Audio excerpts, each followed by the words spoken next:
তো আজকের Monday night draw শুরু হয় আমাদের সেথ রলিন্সের পুরো ফ্যাকশনকে দিয়ে। তো আজকের রিংয়ের মধ্যে সকলেই আসে, একদম পুরো আলাদাই অরা ছিল আজকের এদের। আর আজকের বলতে গেলে সবাই মিলে প্রোমো কাট করেছে। আজকের Paul Heyman, Bronson Reed, Bron Breakker, Seth Rollins সবাই কিছু না কিছু বলেছে। এখানে ব্রন ব্রেকার তো এটাই বলে দেয় যে সে তাদের রাস্তায় যে আসবে তাকে তারা পুরো ডিস্ট্রয় করে দেবে, যেটা সকলেই জানে। এটা তো এদের রীতিনীতি হয়ে গেছে। আর ব্রনসন রিড আজকে একটা কথা বলে, ব্রনসন রিড বলে যে আমাদের রাস্তায় যে আসবে তাকে আমি সেথ রলিন্সের মতোই সুনামি লাগাবো। এবারে এটা সেই জিনিসের রেফারেন্স দিচ্ছে যে যখন আমরা লাস্ট টাইম ব্রনসন রিডকে দেখেছিলাম সেই ওয়ার গেমসের টাইমে, তখন সেথ রলিন্সের সাথেই তার ঝামেলা চলছিল। আর সেথ রলিন্সকে 6টা না 7টা সুনামি দিয়ে একেবারে পুরো ইনজয় করে দিয়েছিল। তো সেইটার কথাই এখানে মেনশন করছে। তো এটাও ভাই বলে দিতে যে কেন সেথ রলিন্সকে অ্যাটাক করার পর আবার তুমি যখন ফিরে আসলে তখন সেথ রলিন্সের টিমই জয়েন করলে, তেমন কোনো ক্ল্যারিফিকেশন তো দিল না, কিন্তু ডাব্লিউডব্লিউই তো যা হোক তা হোক করে কিছু একটা বুক করেই দেয়। তবে এখানে পুরোপুরি পরিষ্কার যে সুনামি তো পড়তে চলেছে যে এদের রাস্তায় আসবে, আর ব্রন ব্রেকারের তরফ থেকে স্পিয়ার পড়তে চলেছে। তো এদের পুরো প্রোমো সেগমেন্টে দুটো কথা সব থেকে বেশি ইম্পর্টেন্ট ছিল। একটা হচ্ছে সেথ রলিন্সের টিমের নাম এখন অফিসিয়ালি হয়ে গেছে দ্য ওরাকেল, যেটাকে বাংলায় আমরা আকাশবাণী বলে থাকি। তো এখন সেথ রলিন্সের টিমের নাম হচ্ছে আকাশবাণী। আর পল হেমান এটা রিভিল করে দিয়েছে।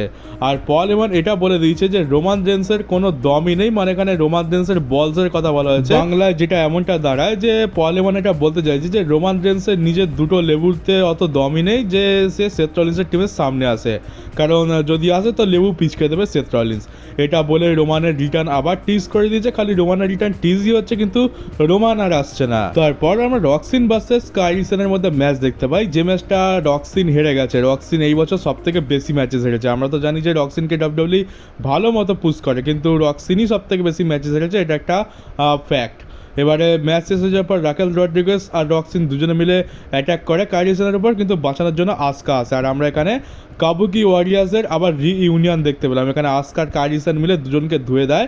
আর তারপর অ্যাডাম পিয়ার্স এটা কনফার্ম করে দেয় যে এভলিউশন প্রিমিয়াম লাইভ ইভেন্টে রয়ের তরফ থেকে যে টিমটা যাবে সেটা হচ্ছে কাবুকি ওয়ারিয়ার্স। তারপর আমাদের দেখতে পাওয়ার কথা ছিল স্যামি জেন ভার্সেস ব্রন ব্রেকারের মধ্যে ম্যাচ, কিন্তু স্যামি জেনের যখনই এন্ট্রান্স হচ্ছিল তখনই ক্যারিয়ান ক্রসে অ্যাটাক করে দেয়। আর ক্যারিয়ান ক্রসের সিন তো এমন হয়ে গেছে যে একে ডাব্লিউডব্লিউই আদৌ পুশ করবে কি করবে না বুঝতে পারছি না। প্রথমে খুব বেশি হাইপ হলো, তারপর আমরা সৌদি আরেবিয়াতে এর ম্যাচ দেখতে পেলাম, ভাবলাম যে এইবার হয়তো ডাব্লিউডব্লিউই ক্যারিয়ান ক্রসকে পুশ করবে, কিন্তু সৌদি আরেবিয়াতে এত বাজেভাবে হারলো যে আমরা ভাবলাম যে না, হয়ে গেছে, থাক, দরকার নেই। তারপর ক্যারিয়ান ক্রস আবার রয়ের উপরে স্যামি জেনের উপর অ্যাটাক করলো, ভাবলাম যে হ্যাঁ এইবার তো একটা চান্স রয়েছে যে ফিরে আসতে পারে, কিন্তু তারপর আবার ডাউন হয়ে গেল। আজকের আবার যেভাবে স্যামির ওপর অ্যাটাক করলো, তারপর একটা প্রোমো কাট করেছিল পরেতে, যেখানে আমরা উই ওয়ান্ট ক্যারিয়ান ক্রস এরকম একটা চ্যান্ট শুনতে পেয়েছিলাম। তো সাপোর্ট তো খুব ভালো পাচ্ছে। আর আজকের র দেখে মনে হলো যে ডাব্লিউডব্লিউই এইবার হয়তো সিরিয়াস হবে ক্যারিয়ান ক্রসে, কিন্তু আদৌ কি সত্যি কিছু হবে সেটা আমরা বুঝতে পারছি না, কারণ কখনো ওপরে যায় আর কখনো একদম নিচে চলে আসে। তো জানি না ক্যারিয়ান ক্রসের ভবিষ্যৎ কি হচ্ছে। আর তার উপরে ক্যারিয়ান ক্রসের কন্ট্রাক্ট পরের মাসেই শেষ হতে চলেছে, আর এখনো পর্যন্ত কিন্তু তাকে কোনো নতুন কন্ট্রাক্ট অফারও করে দেওয়া হয়নি। তো এবার স্যামি জেনের সাথে ফিউড করে সেখানে সে বাজেভাবে হেরে ডাব্লিউডব্লিউই থেকে চলে যাবে, নাকি নতুন কন্ট্রাক্ট পেয়ে সে আরও শক্তিশালী হবে, সেটাই এখন দেখার বিষয়। তো খুবই কনফিউজিং হয়ে গেছে এটা। আর অ্যাটাক হওয়ার পর তারপর আমরা স্যামি জেনের সাথে ব্রন ব্রেকারের ম্যাচ দেখতে পাই, যেখানে স্যামি জেনকে প্রচণ্ড মার মারে, মানে একদম ধুয়ে দিয়েছে। স্যামি জেন তো একদম সাধারণ মানুষ লাগছিল ব্রন ব্রেকারের সামনে। আর তারপরে একটা মিড এয়ার স্পেয়ার লাগায়, যার ফলে এখানে ব্রন ব্রেকার তো অফকোর্স জিতে গেছে। আর আমরা এটা জানতে পারি যে স্যামি জেন এখন কিছু সময়ের জন্য আউট অফ অ্যাকশন থাকবে, মানে এত মার খেয়েছে এই শেষ কিছু সপ্তাহে যে সে আর মানে দাঁড়িয়ে থাকার অবস্থায় নেই। তো এখন স্যামি জেনও 2-3 সপ্তাহের জন্য গেল। আর যেমনটা আমরা এক্সপেক্ট করছিলাম যে আমরা এভলিউশনের ট্রিপল থ্রেড ম্যাচ দেখতে পাবো উমেন্স ইন্টারকন্টিনেন্টাল চ্যাম্পিয়নশিপের জন্য, সেটাও আজকের হয়ে গেছে অফিসিয়াল। লায়রা ভালকেরিয়া ভার্সেস বেলি ভার্সেস বেকি লিঞ্চ। আর আজকের আমরা এদের মধ্যে একটা ছোট্টখাট্টো মারামারিও দেখতে পাই, যেখানে আমরা লায়রা ভালকেরিয়াকে স্ট্যান্ড টল করতে দেখতে পাই, যার মানে হচ্ছে যে লায়রা ভালকেরিয়ার চান্স সব থেকে কম। আর এবার তো মনে হচ্ছে বেকি লিঞ্চই তার টাইটেল রিটেন করে নেবে। আর সামার স্ল্যামে হয়তো এটা নিয়ে আমরা একটা অন্য কোনো ম্যাচই দেখতে পাবো, যেখানে হয়তো মেবি টাইটেল চেঞ্জ হতে পারে। এই এভলিউশনে কোনো চান্স তো আমার লাগছে না। আর এরপর আমরা ব্রনসন রিড ভার্সেস জেউসের মধ্যে ম্যাচ দেখতে পাই, যেটা দেখে আমি খুবই খুশি হই, কারণ আমি জানতাম যে জেউস এখানে বহুত মার খাবে। এমনি সময় জেউসও প্রত্যেকবার এসে অ্যাটাক করে আর এক গাদা বচ করে ব্রনসন রিডের সাথে। আর ব্রনসন রিড বুঝতেই পারে না যে কী কীভাবে তাকে সেটা সেল করতে হবে। তো আজকে এদের মধ্যেই ম্যাচ দিয়ে দিচ্ছে, তো এবার দেখি কি করে। তো ম্যাচের মধ্যে জেউসোকে বহুত মারে ব্রনসন রিড, যেমন আমরা ব্রন ব্রেকার আর স্যামিসন দেখতে পেয়েছিলাম, আর কিছুটা এরকমই ম্যাচ চলে। সুনামি তো এক গাদা পড়ে যায়, আর তারপর জেউসো যখন সুইসাইড ডাইভ লাগাতে যাচ্ছিলো তখন সেই কমেন্টেটাররা যে চেয়ারে বসে থাকে, অফিসিয়াল যে সমস্ত চেয়ার থাকে, সেইটা নিয়ে পুরো মাথায় ছুঁড়ে মারে, তারপর ডিসকোয়ালিফাই হয়ে যায়। কিন্তু ব্রনসন রিডের তো কিছু যায় আসে না, সে তো জেউসোকে পুরো পিচকাতে এসেছিল, আর তারপরে লাগিয়ে দেয় আরও কয়েকটা সুনামি, আর যে একদম জেউসোকে একদম চ্যাপটা করে দেয়।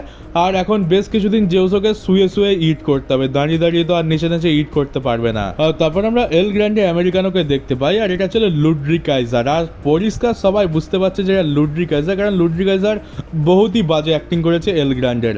সে পুরো লুড্রি কাইজারের মতোই অ্যাক্টিং করে যাচ্ছে, মানে চেষ্টা তো করছে যে যাতে সে এল গ্র্যান্ডের মতো অ্যাক্টিং করতে পারে, কিন্তু পরিষ্কার স্যার হাব ভাব অঙ্গভঙ্গি চলা স্টাইল পুরো লুড্রি কাইজারের মতো। মানে যদি একটু চেঞ্জ করতো তাহলে হয়তো একটু ভালো হতো, কিন্তু কি আর যায়, এমনি তো আমরা সকলেই জানি যে লুড্রি কাইজারই এখন এল গ্র্যান্ডে আমেরিকানো, আর অত অ্যাক্টিং করেও লাভ নেই। আর এমনি তো আজকে লুড্রি কাইজার যা বেকার অ্যাক্টিং করেছে, তো ওর থেকে তো বেশি কিছু আশাই রাখা যাবে না। আজকের ড্র্যাগন লির সাথে ম্যাচ ছিল, আর এই ম্যাচটা লুড্রি কাইজার জিতে গেছে। আর আজকে যখন রিংয়ের মধ্যে এল গ্র্যান্ডেকে লড়তে দেখতে পেলাম, দেখে মনে হচ্ছে চ্যাট গেবালকে প্রেসার কুকারে ঢুকিয়ে 15খানা সিটি মারার পর এইরকম একটা এল গ্র্যান্ডে বেরিয়েছে। আর আজকের অনেকদিন পর আমরা গোল্ডবার্গ আর গান্থারের ফাইনালি একটা সেগমেন্ট দেখতে পাই, কারণ এইটাই ছিল শেষ Monday night Raw Saturday night's main ইভেন্টের আগে। আমরা এই রবিবারই স্যাটারডে নাইটস মেন ইভেন্ট দেখতে পাবো। আর গোল্ডবার্গ ভাই কি চুনা লাগিয়েছে আমাদেরকে, বলেছিল যে আমরা শেষ কয়েকটা মানডে নাইট ড্রতে, মানে যখন থেকে তার রিটার্ন হয়েছে তারপর থেকে প্রত্যেকটা মানডে নাইট ড্রতে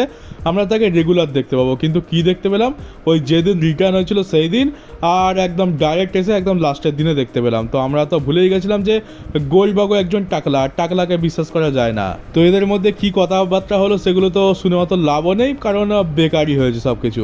আর মেন কথা ছিল যে আজকে কি এদের মধ্যে কোনো হাতাহাতি অ্যাটাক কিছু হবে। তো গোল্ডবার্গ আজকের গান্থারকে অ্যাটাক করতে যায়, স্পিয়ার লাগাতে যায়, কিন্তু মাঝপথেই গান্থার রিং থেকে বেরিয়ে চলে যায়। তো আজকের কোনো রকম স্পিয়ার জ্যাক আমার কিছুই দেখতে পেলাম না। আর যেহেতু আজকের আমরা কাউকে আপার হ্যান্ড পেতে দেখলাম না, তো স্যাটারডে নাইট মেন ইভেন্টের ম্যাচটা একটু তো আনপ্রেডিক্টেবল হয়ে গেছে। এখন বলা মুশকিল যে ডাব্লিউডব্লিউ কাকে জেতাবে স্যাটারডে নাইট মেন ইভেন্টে, দুজনেরই 50-50 চান্স রয়েছে এখন। আর আমরা ব্যাক স্টেজ থেকে এটা জানতে পারি যে নিকি বেলা যে ব্যাটেল রয়্যাল ম্যাচটা হবে, সেই ব্যাটেল রয়্যাল ম্যাচের মধ্যেই থাকবে। তো এটা প্রমোশন থেকে সোজা ডিমোশনে চলে গেছে। লিম মর্গান ইনজুর্ড হয়ে যাওয়ার ফলে এখানে আমরা দেখতে পাচ্ছি যে নিকি বেলার অনেক বেশি ক্ষতি হয়ে গেছে। এখন ব্যাটেল রয়্যালে আসবে, যেখানে কোনো রিয়াকশান তো আগে থেকেই পাবে না, আর জিতবে কিনা সেটাও আমরা জানি না, জেতার চান্স তো খুবই কম। আর রক্সিন তো ভাই আলাদাই জিনিস শুরু করে দিয়েছে। আমরা জাজমেন্টের ক্লাব হাউসে দেখতে পাই এখানে লিভ মর্গানের একটা ফটো লাগিয়ে চারদিকে মোমবাতি আর একটা গাছপাতা লাগিয়ে রেখেছে, মানে এমনটা মনে হচ্ছে যেন লিভ মর্গান শহীদ হয়ে গেছে, লিভ মর্গান মারা গেছে, আর তারই শোকসভা চলছে এখানে। আর সবার লাস্টে আছে মানডে নাইট র main event Seth Rollins versus Penta. আর এই ম্যাচের মধ্যে কী বা হওয়া ছিল, রেসলিং কোয়ালিটি তো খুবই ভালো ছিল, আর আমরা জানতাম যে এই ম্যাচের লাস্টের দিকে কী হবে, সেথ রলিন্স জিতে যায়, কিন্তু তারপরেও মন ভরে না। এখানে সেথ রলিন্স অ্যাটাক কন্টিনিউ করতে থাকে, আর আমরা দেখতে পাই যে র্যাম্পের কাছে ব্রন ব্রেকার আর ব্রনসন রিড বেরিয়ে আসে, মানে তারা অ্যাটাক করবে বলে একদম রেডি সেডি হচ্ছিল, কিন্তু পেছন থেকে আসে এলএ নাইট, সেথ রলিন্সকে লাগায় বিএফটি, আর তারপর দর্শকদের মধ্যে পালিয়ে যায়। আর তারপর এখানেই মানডে নাইট ড্র শেষ হয়ে যায়। আর এখানে আমরা দেখতে পেলাম যে এলএ নাইটকে আপার হ্যান্ড দেওয়া হয়েছে, তো মেবি হচ্ছে সেথ রলিন্স জিততে চলেছে। তো দেখতে গেলে আজকের মানডে নাইট ড্রতে আমরা তেমন কিছু স্পেশাল দেখতে পেলাম না, মানে তোমরা বলতে পারো যে তোমরা 2 ঘন্টার শো ছিল, 1.5 ঘন্টাটা ওয়েস্টই করে দিয়েছো, আর আধ ঘন্টা তো আমাদের কমার্শিয়াল ব্রেক থেকে ওয়েস্ট হয়েই যায়। তো আজকের মানডে নাইট ড্র যদি তোমরা লাইভ নাও দেখে থাকো, খুব একটা কিছু যায় আসবে না।